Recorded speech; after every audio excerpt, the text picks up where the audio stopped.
지난해 태풍 흰남노 당시 포항에서는 자연의 무서움을 실감할 수 있었는데요.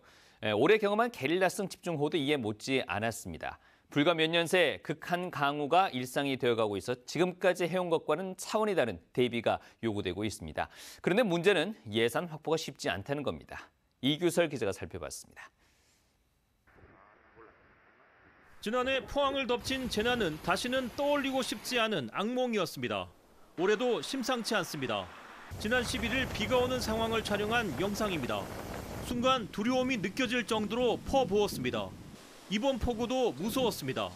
포항 구룡포에 160mm의 비가 쏟아졌고 형산강 하류는 물이 불어나 둔치 일부가 잠겼습니다.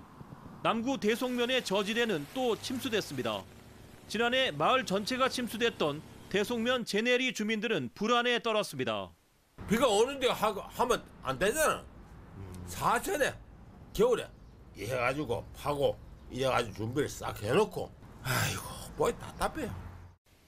불과 몇 년 새 극한 강우가 일상이 되어가고 있는 느낌입니다. 그렇다면 어떻게 대비해야 할까요? 포항시는 지난해 흰남노 피해를 겪은 뒤 도시 전체 침수라는 최악의 상황을 막기 위해 포항시 남쪽과 북쪽에 총 연장 28km의 대배수 터널을 설치하겠다는 계획을 발표했습니다. 서울 도심에 설치한 대형 빗물 터널과 같은 개념입니다.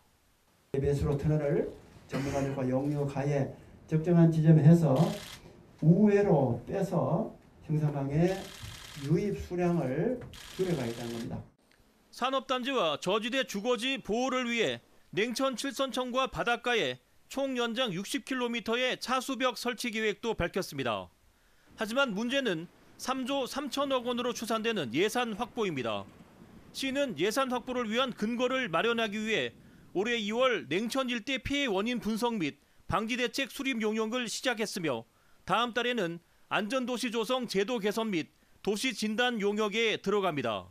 점차 강력해지고 있는 태풍이나 자연재해로부터 시민 안전을 지키기 위해 지금 현실에 맞는 설계 기준의 방제 인프라 구축 계획과 또 제도 개선을 저희가 중앙정부에 건의할 계획입니다. 지진특별법을 제정한 경험을 살려 특별법 제정을 통해 안전도시 추진 예산을 확보하겠다는 전략인데 문제는 시간입니다. 기업은 가지고 있는 예산을 빠르게 집행할 수 있지만 지자체는 없는 예산을 따와야 하기 때문입니다. 제 뒤로 차수벽이 보이는데요. 포스코는 범람 위험이 높은 1.9km에 대해 1단계 차수벽 설치 공사를 마쳤고 2, 3단계 공사도 곧 진행할 계획입니다.